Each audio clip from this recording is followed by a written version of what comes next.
அனைவருக்கும் வணக்கம். நான் உங்கள் வழக்கறிஞர் சரண்யா. இன்னைக்கு நம்ம பாகப்பிரிவினை வழக்கு பத்தி தான் பார்க்க போறோம். பாகப்பிரிவினை வழக்கு அப்படின்னா என்ன, பாகப்பிரிவினை வழக்கை யாரு தொடுக்கலாம், அந்த பாகப்பிரிவினை வழக்கு தொடுக்கிறதுக்கு என்ன டாக்குமெண்ட்ஸ் எல்லாம் வேணும் அப்படிங்கறத தான் நம்ம இந்த வீடியோல பார்க்க போறோம். பாகப்பிரிவினை வழக்கு அப்படிங்கிறது என்னன்னா, உங்களுக்கு சம்பந்தப்பட்ட ஏதாவது உங்களோட குடும்ப சொத்து இல்லைன்னா உங்களுடைய பரம்பரை சொத்துல உங்களுக்கு வர வேண்டிய பங்கை மற்ற பங்குதாரர்கள் உங்களுக்கு கொடுக்க மறுக்கிறாங்க அப்படின்னா, அவங்க கிட்ட இருந்து உங்களோட பங்கை வாங்குறதுக்காக அவங்க மேல நீங்க போடுற வழக்கு தான் பாகப்பிரிவினை வழக்கு. இந்த பாகப்பிரிவினை வழக்கை யாரு தொடுக்கலாம் அப்படின்னா, இந்த வழக்கு சம்பந்தப்பட்ட சொத்துக்கு அவங்க வாரிசுதாரரா இருக்கணும்.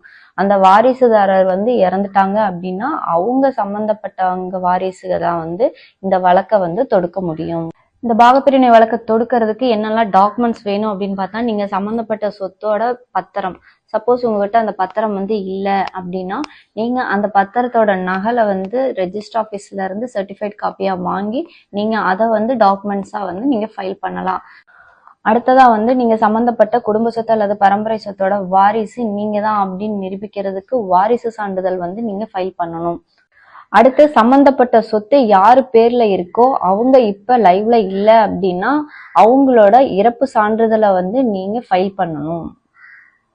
அடுத்த டாக்குமெண்ட் இந்த சொத்துல யாருக்கெல்லாம் பங்கு இருக்கோ அவங்க எல்லாத்தோட ஆதார் கார்டையும் டாக்குமெண்ட்ஸா ஃபைல் பண்ணணும்.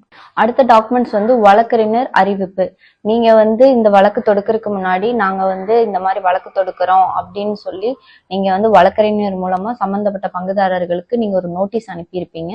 அந்த நோட்டீஸை இதுல ஒரு டாக்குமெண்ட்ஸா ஃபைல் பண்ணணும். இந்த பாகப்பிரிவினை வழக்கை நீங்க நீதிமன்றத்துல தொடுக்கிறதுக்கு ஒரு குறிப்பிட்ட தொகையை நீதிமன்ற கட்டணமா நீதிமன்றத்துல நீங்க செலுத்த வேண்டியது இருக்கும்.